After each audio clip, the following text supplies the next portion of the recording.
ہمارے علاقے میں سانڈے اور چھپکلی کی قسم کا ایک جانور پایا جاتا ہے جسے گو کہتے ہیں۔ عام طور پر گو کی لمبائی 2.5 فٹ اور اتنی ہی لمبی اس کی دم ہوتی ہے۔ دم کی لمبائی اس سے زیادہ بھی ہوتی ہے۔ میری کہانیوں میں آپ نے گو کا ذکر پڑھا ہوگا۔ جن حضرات نے یہ جانور نہیں دیکھا ان کی سہولت کے لیے ایک بار پھر بتا دیتا ہوں کہ گو کا منہ سانڈے اور چھپکلی کی طرح چوڑا نہیں بلکہ لمبوترا اور نتنے برچھی کی انی کی طرح نوکدار ہوتے ہیں۔ اس کے پنجے درندوں کی طرح تیز، نوکدار اور اس کی کھال بڑی مضبوط ہوتی ہے۔ گو کسی پر حملہ نہیں کرتی۔ اگر خطرے میں گر جائے تو اپنی دم کو ہتھیار کے طور پر استعمال کرتی ہے۔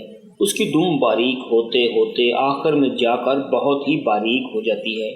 اسے گو ہنٹر کی طرح اپنے دشمن کو مارتی ہے۔ آپ نے فلموں میں ہنٹر دیکھے ہوں گے۔ فلموں میں یہ قیدیوں کو مارے جاتے ہیں۔ گو کی دم کی ضرب ناقابل برداشت ہوتی ہے۔ جسم پر جہاں پڑتی ہے وہاں خون ایک لکیر کی صورت میں جم جاتا ہے۔ کسی تنومند آدمی کو گو کی دم کی 3-4 ضربیں پڑ جائیں تو وہ ہوش میں نہیں رہ سکتا۔ گو کے پنجوں کی گرفت بہت مضبوط ہوتی ہے۔ ہم نے ایسا مظاہرہ دیکھا تو نہیں، سنا کرتے تھے کہ بعض ڈاکو زندہ گو کو کمند کے طور پر استعمال کیا کرتے تھے۔ گو کی کمر سے مضبوط رسہ باندھ کر اسے باہر سے مکان کی چھت پر پھینک دیا جاتا تھا۔ گو چھت پر پنجے گاڑ لیتی اور ڈاکو ایک ایک کر کے رسے کی مدد سے چھت پر چڑھ جایا کرتے تھے۔ گو پنجے نہیں اکھاڑتی تھی۔ عام سائز کی گو ہمارے لیے کوئی عجیب جانور نہیں تھی۔ یہ ایسے ہی تھی جیسے نیولے، گیدڑ، خرگوش اور سے تھے۔ لیکن ایک روز ایک آدمی نے بتایا کہ ایک گو نے لوگوں کا راستہ بند کر رکھا ہے اور یہ گو 4 فٹ سے زیادہ لمبی اور اتنی ہی لمبی اس کی دم ہے اور یہ راہ جاتے لوگوں پر حملہ کرتی ہے۔ ابھی تک کوئی انسان اس کا شکار نہیں ہوا تھا۔ اس نے ایک گائے اور ایک کتے کو زخمی کر دیا تھا۔ ہمیں یقین نہیں آتا تھا کہ گو اتنی بڑی بھی ہو سکتی ہے، لیکن وہ گو اتنی ہی بڑی تھی۔ یہ ایسے ہی تھا جیسے امریکہ میں دنیا کا سب سے موٹا آدمی تھا جس کا وزن 4 من سے زیادہ تھا۔ وہ 4 سال گزرے مر گیا۔ میں نے حال ہی میں چین کی ایک جوان لڑکی کی تصویر دیکھی ہے جس کا قد 7 فٹ تک پہنچ گیا ہے اور ابھی تک بڑھ رہا ہے۔ اسی طرح یہ گو لاکھوں میں ایک تھی جو اتنی لمبی اور موٹی ہو گئی تھی۔ جس آدمی نے ہمارے گاؤں میں اس گو کی خبر دی وہ کسی کام سے آیا تھا۔ 4 میل دور کے ایک گاؤں کا رہنے والا تھا۔ اس نے بتایا کہ اس کے گاؤں سے 3-3.5 میل دور سے ایک راستہ گزرتا ہے جو ایک نشیب میں چلا جاتا ہے۔ یہ نشیب 25 گز کے لگ بھگ چوڑا تھا۔ اس کے دائیں بائیں مٹی کی دیواریں کھڑی تھیں۔ اس میں گھاٹی اترتی اور دوسری طرف اوپر چڑھ جاتی تھی۔ مٹی کی دیواروں میں جو اس لمبے چوڑے نشیب یا کھڈ کے کنارے تھے چھوٹے بڑے شگاف اور بل تھے۔ ان میں خرگوش، گیدڑ، سے اور گو وغیرہ رہتے تھے۔ اس آدمی نے بتایا کہ 4 مہینے گزرے، ایک گھوڑ سوار نے یہ گو پہلی بار دیکھی۔ پہلے تو اسے وہ کوئی بلا سمجھا، دیکھنے میں ہی گو لگتی تھی، لیکن اتنی جسامت کی گو پہلے کبھی نہیں دیکھی گئی تھی۔ گھوڑ سوار اسے گو کہتا ہی نہیں تھا۔ وہ جب اس گہرائی میں سے گزر رہا تھا تو اس کے دائیں طرف سے گو آئی، پہلے آہستہ آہستہ آئی پھر تیز ہو گئی۔ اس نے اپنی 1.5 گز لمبی دم کو گھما کر زمین پر مارا۔ گھوڑ سوار نے گو کی رفتار دیکھی جو بڑھتی جا رہی تھی تو اس نے گھوڑے کو اینٹ لگا دی۔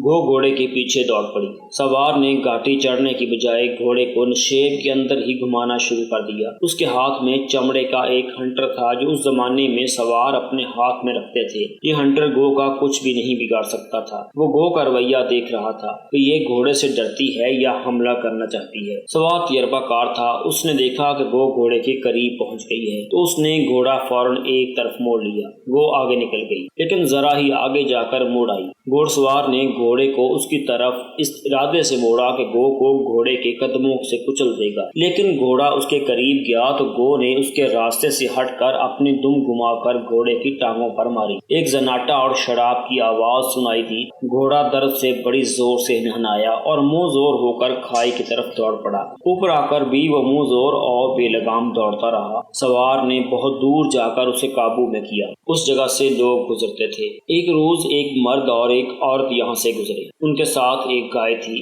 گو نکل آئی۔ مرد اور عورت اس کی جسامت دیکھ کر ہی بھاگ گئے لیکن گائے پیچھے رہ گئی۔ گو نے اس پر حملہ کر دیا۔ اسے دم کی کئی ضربیں لگائیں، پھر اچھل کر اس کے منہ کے نیچے اپنے دانت کاٹ دیے۔ گائے سرپٹ دوڑ رہی تھی۔ اسے نکل بھاگنے کا راستہ نہیں مل رہا تھا۔ اس کا پاؤں گو کی دم پر پڑا تو اس کے دانت گائے کے گلے سے اکھڑ گئے۔ اس طرح گو نے گائے کو 3-4 جگہوں سے اس طرح زخمی کر دیا کہ ان جگہوں سے کھال اتار دی۔ آخر گائے کھائی چڑھ گئی اور اس کی جان بچی۔ اس کے بعد ایک آدمی اپنے کتے کے ساتھ ادھر سے گزرا۔ گو اچانک نکلی اور اس آدمی کی طرف آئی۔ کتا بڑی اچھی نسل کا تھا۔ وہ گو کے مقابلے کے لیے تیار ہو گیا۔ کتے نے گو کو پکڑنے کی بہت کوشش کی، لیکن اس کے مالک نے گو کو پتھر مارے اور کتے کو پکار کر گو کے مقابلے میں جم کر لڑاتا رہا، لیکن گو نے کتے کو دم کی 2 ضربیں لگا کر گرا دیا اور اس کے پیٹ میں دانت گاڑ دیے۔ کتا تڑپنے لگا، لیکن کتا لڑاکا تھا۔ اس نے گو کی پچھلی ایک ٹانگ منہ میں لے لی۔ گو نے کتے کے پیٹ سے دانت اکھاڑ لیے۔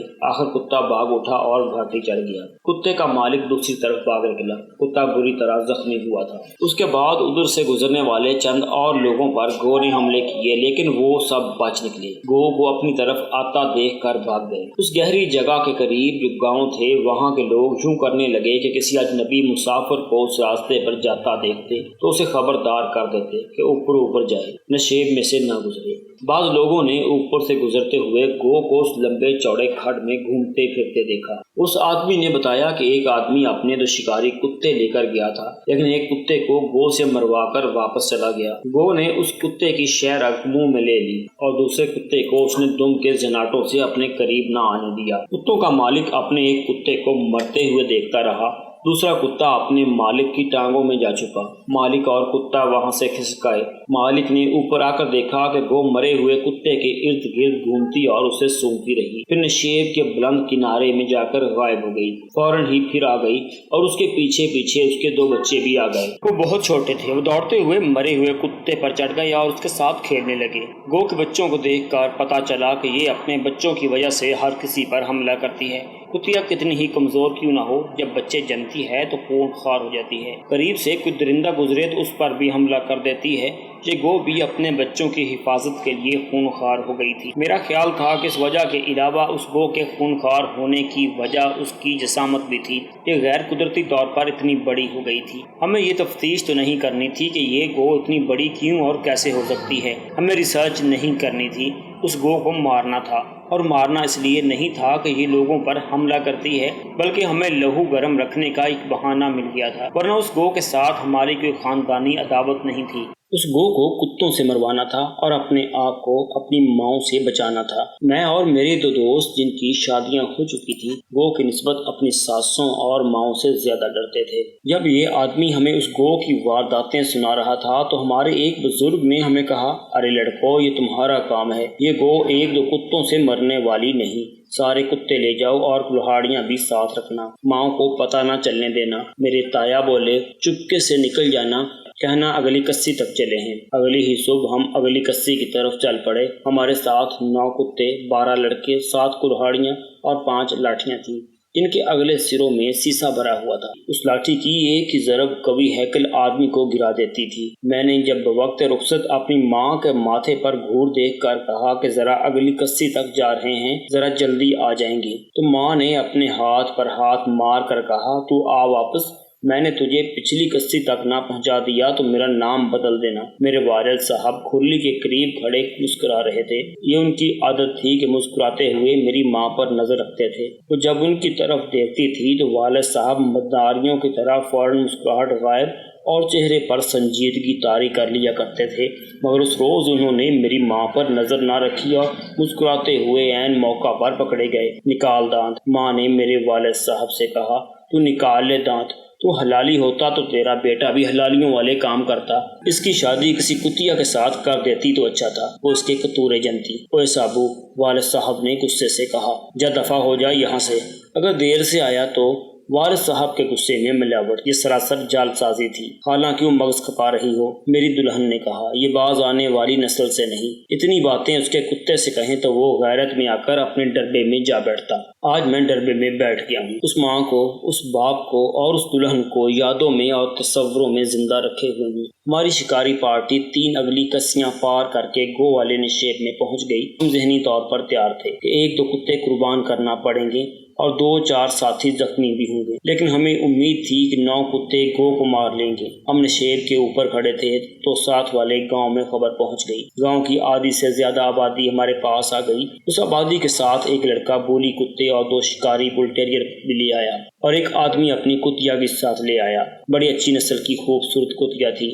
ہم نے کتوں اور کتیا کے مالکوں سے کہا کہ جب ہم گو پر کتے چھوڑیں تو وہ اپنے کتوں کو زنجیروں میں رکھیں، کیونکہ ہمارے اور ان کے کتوں کا آپس میں تعارف نہیں ہے۔ اگر شکار کے وقت انہوں نے اپنا تعارف کروایا تو وہ بڑا خطرناک ہوگا۔ کتوں کے مالک غیور پٹواری تھے۔ وہ سمجھے کہ ہم نے ان کے کتوں کو کمزور سمجھا۔ ایک نے کہا، مجھے تمہارے کتوں میں سے ایک بھی ایسا نظر نہیں آتا کہ میرے کتے کے آگے ٹھہر جائے، اور شکار سے پہلے یہی آزما لو۔ دوسرے کتوں کے مالکوں نے اس کی تائید کر دی۔ ہم نے انہیں سمجھانے کی کوشش کی کہ ہمارا مطلب کیا ہے، لیکن بولی کتے کے مالک کی دم پر پاؤں بڑی زور سے پڑا تھا۔ وہ کہتا تھا، پہلے یہ فیصلہ کر لو کہ کتے کس کے طاقتور اور خونخوار ہیں۔ پٹواری اگر ہٹ کے اتنے پکے نہ ہوتے اور صلح صفائی کی بات اتنی جلدی سمجھ جانے والے ہوتے تو انگریز انہیں فوج میں بھرتی نہ کرتے۔ پاکستان کی آدھی فوج پٹواری ہے۔ پٹوار نے 3 نشان حیدر پیدا کیے ہیں۔ کتیا کے مالک نے حماقت کی، یا شاید وہ اپنی کتیا کے حسن کی نمائش کرنا چاہتا تھا۔ اس نے اپنی کتیا کی زنجیر کھول دی۔ کتیا نے پہلے تو ہمارے دوست افضل کے بولی کو، جس کا میری کہانیوں میں کئی بار ذکر آیا ہے، دیکھا اور اس کی طرف آئی۔ میرے 2-3 دوست اس گاؤں کے کتوں کے مالکان کے ساتھ صلح صفائی کی باتیں کر رہے تھے۔ ان کا بھی بولی کتا تھا، جس کی بے عزتی اس کا مالک برداشت نہیں کر سکا تھا۔ اس بولی کتے نے اپنے گاؤں کی کتیا کو افضل کے بولی کی طرف جاتے دیکھا تو وہ غصے سے گرایا۔ یہ بولی غیرت مند معلوم ہوتا تھا۔ وہ برداشت نہ کر سکا کہ اس کے گاؤں کی کتیا غیر کتے کے پاس جائے۔ کتیا نے رک کر اس کی طرف دیکھا اور خسیانی سی ہو کر اس کی طرف چل پڑی۔ افضل کے بولی کو اس بولی پر غصہ آ گیا۔ تم کون ہوتے ہو اسے میرے پاس آنے سے روکنے والے؟ اتفاق سے اس کی زنجیر میرے ایک اور دوست کے ہاتھ میں تھی۔ اس نے ڈھیلی سی پکڑی ہوئی تھی۔ کتیا اپنے گاؤں کے بولی کے پاس جا کھڑی ہوئی اور ندامت سے اس کے منہ کے ساتھ منہ لگا لیا۔ افضل کے بولی کا غصہ اور بڑھ گیا۔ وہ گھرایا کہ سرعام یہ نازیبا حرکت۔ ادھر وہ بولی گھرایا کہ ہمارے بڑے پرانے مراسم ہیں، تم کہاں سے آن ٹپکے ہو؟ افضل کے بولی نے جست لگائی اور زنجیر چھڑوا کر اس بولی پر جا پڑا۔ اس کے مالک نے اپنے بولی کی زنجیر کھول دی۔ ہمارا بولی اپنی ٹیم کا لیڈر تھا۔ ہمارے تمام کتے اس کی مدد کو پہنچنے کے لیے بھونکنے اور زنجیریں چھڑانے لگے۔ اس بولی کا مالک دراصل اس کی دھاک بٹھانا چاہتا تھا۔ گو کا شکار الگ رہا، لوگ کتوں کی لڑائی دیکھنے لگے۔ اس دور میں لڑائی کا بہت رواج تھا۔ اس کے شوقین لڑنے والے بہت قیمتی کتے پالا کرتے تھے۔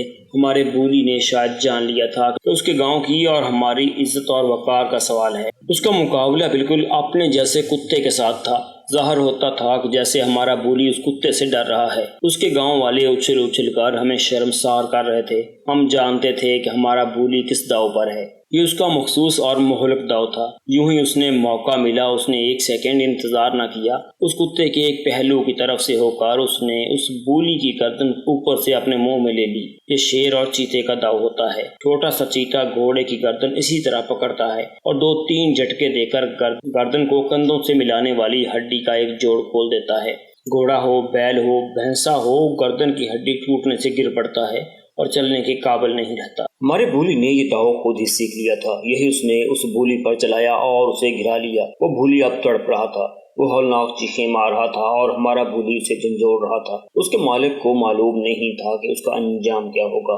میں نے اسے کہا کہ وہ اپنے کتے کو زندہ دیکھنا چاہتا ہے تو اسے چھڑوا دیتے ہیں، لیکن وہ شکست تسلیم نہیں کر رہا تھا۔ 2-3 منٹ گزرے ہوں گے کہ اس کا بولی خاموش ہو گیا اور اس کا منہ کھل گیا۔ ہمارا بولی اسے بمبوڑ رہا تھا۔ اس کی گردن پر گوشت اور چربی زیادہ تھی، ورنہ اب تک اس کی گردن ٹوٹ چکی ہوتی۔ وہ بھی طاقتور کتا تھا۔ اس نے اتنا زور لگایا کہ پیٹھ کے بل ہو گیا اور اپنی گردن چھڑوا کر وہ نہایت تیزی سے اٹھا اور بھاگ نکلا، لیکن کچھ دور جا کر گر پڑا۔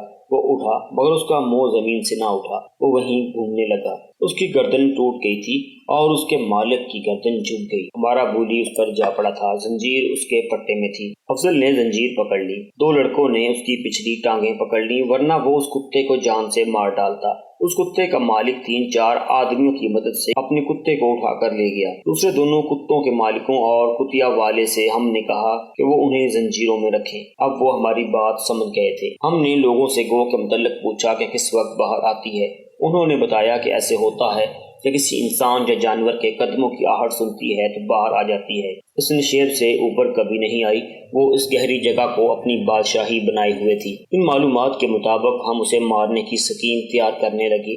میں آپ کو پہلے بھی کبھی بتا چکا ہوں کہ ہمیں لوگ صرف اس لیے شکاری کہتے تھے کہ ہم شکار کھیلا کرتے تھے۔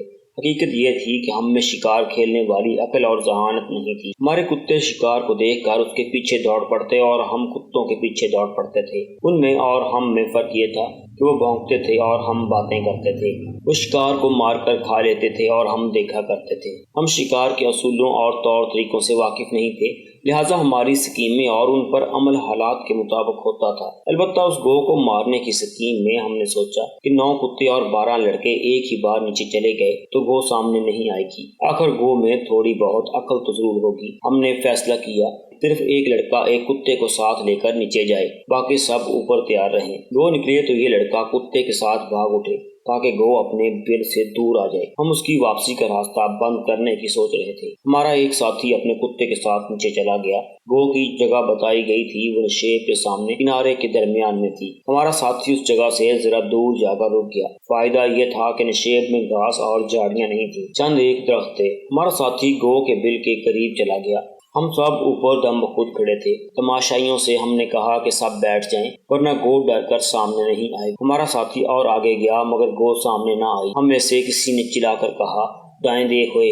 گو دائیں طرف سے کہیں سے نکلی تھی۔ ہمارا ساتھی اس سے بے خبر تھا۔ اس نے للکار پر چونک کر دیکھا اور الٹے پاؤں پیچھے ہٹنے لگا۔ گو رک گئی تھی، وہ شاید حملے کی تیاری کر رہی تھی۔ ہم کہتے تھے کہ وہ اتنی بڑی نہیں ہو سکتی جتنی لوگ بتاتے ہیں۔ لوگوں کی عادت تھی کہ بات کو بڑھا چڑھا کر بیان کیا کرتے تھے، لیکن یہ گو اس سے کچھ زیادہ ہی بڑی تھی جتنی ہمیں بتائی گئی تھی۔ اس کی شکل و صورت گو جیسی تھی لیکن یہ کوئی عفریت تھا۔ انگریزی میں آپ اسے ڈریگن کہہ سکتے ہیں۔ یہ میرے اندازے کے مطابق نارمل سائز کی گو سے 2.5 گنا بڑی تھی۔